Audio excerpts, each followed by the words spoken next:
We are the brave, we are the bold. We can be anything, anything, anything. We are the light. Hello everyone, स्वागत है आपका मेरे YouTube channel ज्ञान ग्राम में।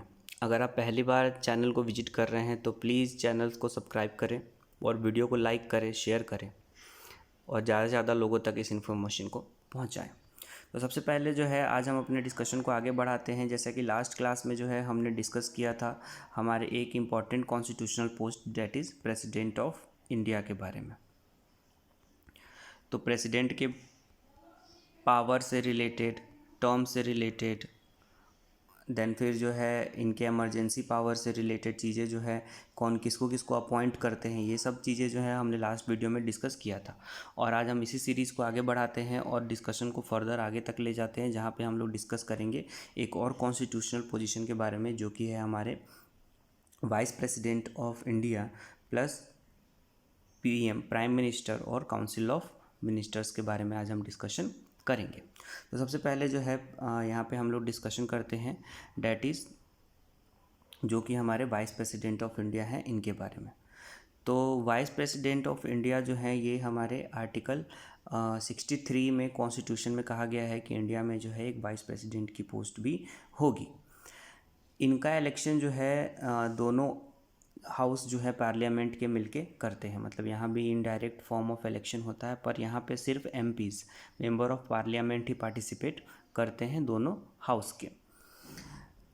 एक important जो क्वेश्चन बनता है वाइस प्रेसिडेंट के पोजीशन से, वो बनता है कि राज्यसभा के चेयरमैन जो है वो कौन होते हैं। तो राज्यसभा का चेयरमैन जो है वो वाइस प्रेसिडेंट ऑफ इंडिया ही होते हैं, क्योंकि यहाँ देखेंगे आर्टिकल 64 में ये लिखा गया है, the vice president is the ex officio chairman of the council of state that is Rajya Sabha as mentioned in article 64।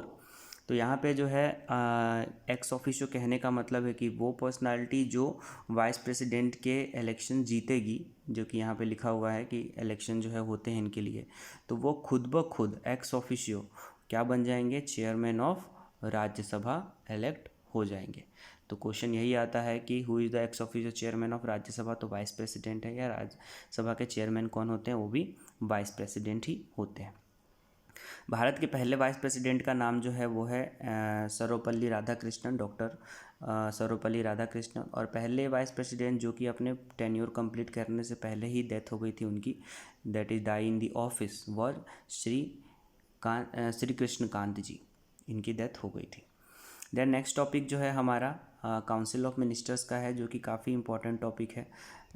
तो यहाँ पे जो है आर्टिकल 74 में जो है काउंसिल ऑफ मिनिस्टर्स के बारे में डिस्क्रिप्शन दिया गया है।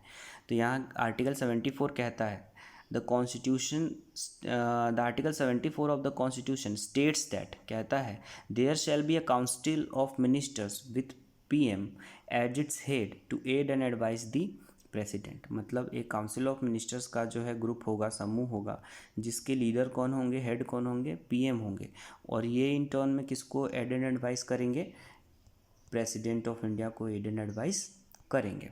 तो ये आर्टिकल 74 स्टेट करता है।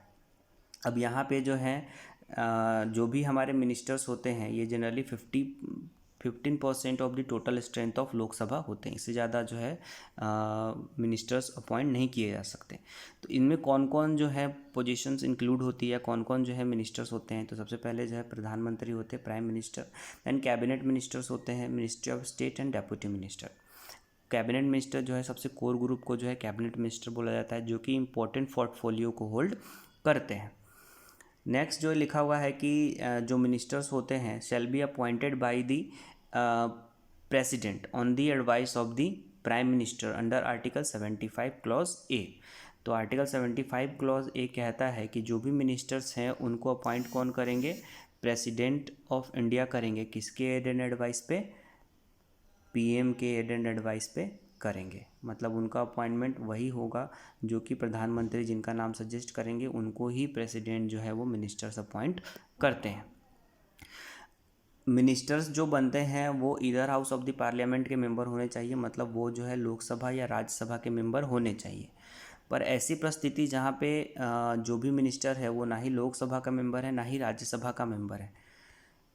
तो उनकी मिनिस्ट्री जो है वो 6 मंथ तक कंटिन्यू रहती है और इसके बीच में ही 6 महीने के बीच में ही उनको लोकसभा या राज्यसभा का मेंबर जो है वो बनना पड़ता है। अगर वो जो है लोकसभा या राज्यसभा का मेंबर नहीं बन पाते हैं तो उनकी मिनिस्ट्री जो है उनसे वापस ले ली जाएगी, मतलब वो फर्दर जो है 6 मंथ के बाद मिनिस्ट्री वो कंटिन्यू नहीं कर पाएंगे।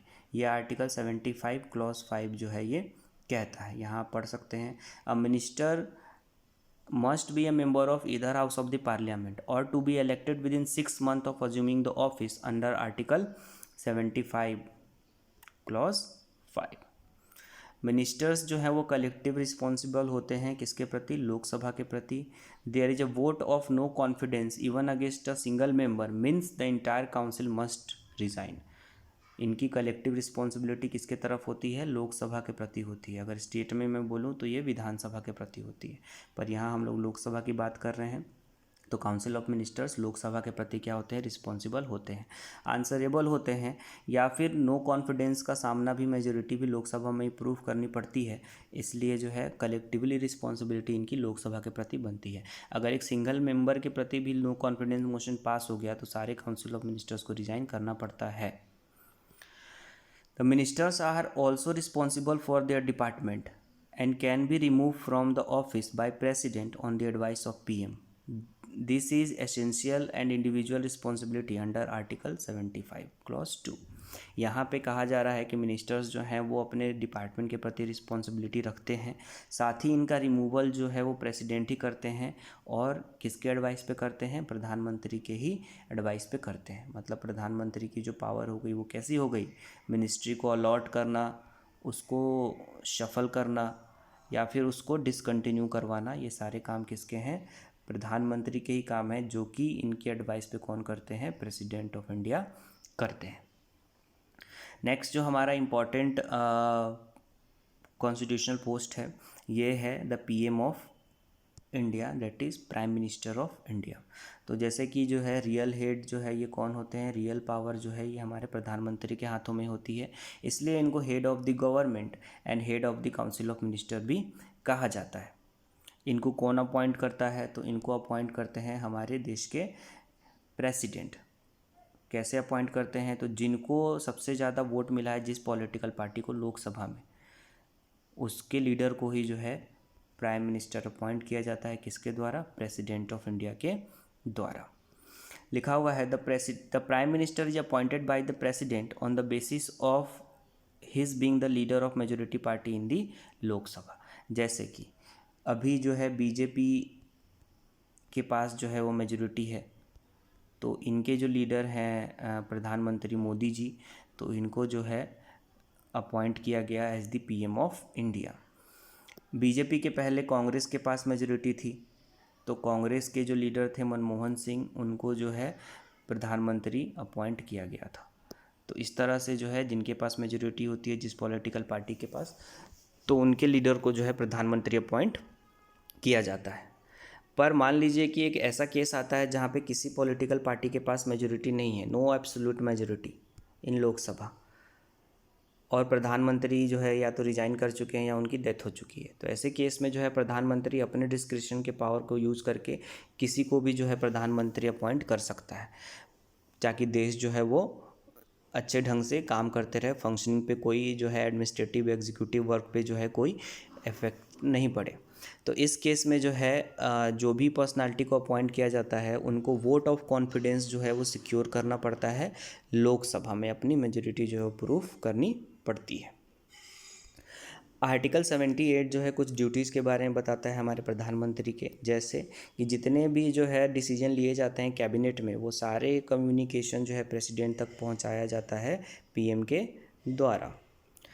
पॉइंट नंबर B कहता है अगर कोई भी इंफॉर्मेशन जो है एडमिनिस्ट्रेशन ऑफ यूनियन या फिर कोई सा भी लेजिस्लेशन के बारे में अगर उनको इन्फॉर्मेशन चाहिए प्रेसिडेंट ऑफ इंडिया को, तो वो भी कौन प्रोवाइड करता है? हमारे प्रधानमंत्री प्रोवाइड करते हैं। अब इनका जो ऑफिस होता है, इनका टेन्योर जो होता है ये कितने साल का होता है? 5 सालों के लिए होता है, और ये रीअपॉइंटमेंट भी किए जा सकते हैं।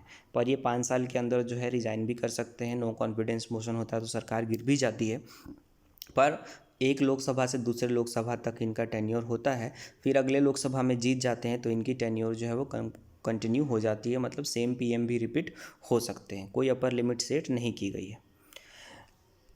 When Lok Sabha is dissolve he can continue in the office upon the request of the president. अगर लोकसभा जो है वो डिसॉल्व हो जाती है, जैसे फ्रेश इलेक्शन होने वाले हैं, तो उस फ्रेश इलेक्शन होने के पहले जो है पुरानी गवर्नमेंट जो है वो हट जाती है, पावर में नहीं रहती है, तो इस पार्टिकुलर टाइम में जो हमारे पुराने प्रधानमंत्री हैं वो क्या कर सकते हैं, कुछ टाइम पीरियड के लिए अपने पोस्ट को होल्ड कर सकते हैं। वो प्रेसिडेंट के चाहने के ऊपर है, रिक्वेस्ट प्रेसिडेंट के एडवाइस पे है।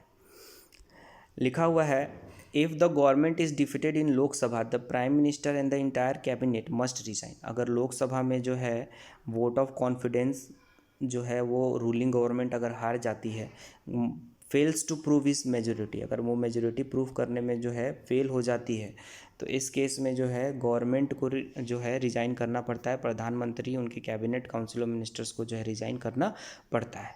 पर यही अगर राज्यसभा में होता है तो यहाँ कोई ऑब्लिगेटरी नहीं है रेजिग्नेशन का। आइए जानते हैं प्रधानमंत्री पोजीशन से रिलेटेड कुछ इंफॉर्मेटिव चीज़ें, जैसे कि जवाहरलाल नेहरू जो है भारत के पहले प्रधानमंत्री थे, प्राइम मिनिस्टर्स थे, और ये सबसे लॉन्गेस्ट सर्विंग प्रधानमंत्री भी रहे हैं भारतीय इतिहास में।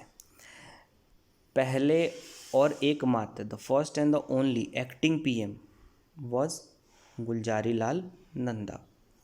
एक्टिंग पीएम कहने का मतलब कि प्रधानमंत्री के एब्सेंस में कुछ पार्टिकुलर टाइम के लिए पीएम की पोस्ट को संभालना इज़ लाइक एक्टिंग पीएम, जब तक कि नए प्रधानमंत्री को ना चुन लिया जाए। लाल बहादुर शास्त्री एकमात्र ऐसे प्रधानमंत्री रहे हैं जिनकी डेथ जो है अब्रॉड में हुई थी, उनके टाइम पीरियड के रूलिंग पीरियड के टाइम पे ही ताशकंद में, और इस टाइम पे भी गुलजारी लाल नंदा को जो है एक्टिंग पीएम बनाया गया था, इसलिए 2 बार जो है ये एक्टिंग पीएम बने हैं। चौधरी चरण सिंह एकमात्र ऐसे प्रधानमंत्री हुए हैं जो कि कभी पार्लियामेंट को फेस नहीं किया है while being in the office. कहने का मतलब है कि जब ये प्रधानमंत्री बने और उसके बाद जब पहली बार लोकसभा का सेशन लगा तो जो है ये रिज़ाइन कर चुके थे उस टाइम तक, इसलिए जो है ये लोकसभा में कभी गए ही नहीं। आज तक के सबसे यंगेस्ट पीएम जो भारतीय इतिहास में बने हैं ये हैं हमारे श्री राजीव गांधी जी, जो कि सबसे कम उम्र में जो है भारतीय प्रधानमंत्री बने। और इसी के साथ सबसे ओल्डेस्ट प्राइम मिनिस्टर जो इंडिया के हैं, जो सबसे उम्र दराज, ये हैं मोरारजी देसाई। अटल बिहारी वाजपेयी के बारे में भी एक इन्फॉर्मेशन दिया है। अटल बिहारी वाजपेयी जो कि सिर्फ 13 दिन के लिए जो है गवर्नमेंट जो है इन्हें बनाई थी, प्रधानमंत्री बने थे, तो ये सबसे शॉर्टेस्ट टेन्योर में जो है आता है। किसी भी प्रधानमंत्री का जो सबसे शॉर्टेस्ट टेन्योर रहा है वो अटल बिहारी वाजपेयी के गवर्नमेंट का रहा है। तो उम्मीद है कि ये वीडियो जो है आपको पसंद आया है, जहाँ पे हमने वाइस प्रेसिडेंट और prime ministers, council of ministers, प्रधानमंत्री के कुछ पावर्स के बारे में जो है हमने डिस्कस किया। तो ज़्यादा से ज़्यादा वीडियो को देखें, ज़्यादा से ज़्यादा टाइम तक रिवाइज़ करें, और जो भी आपके नियर एंड डियर वंस हैं उनको वीडियो शेयर करें। थैंक यू दोस्तों।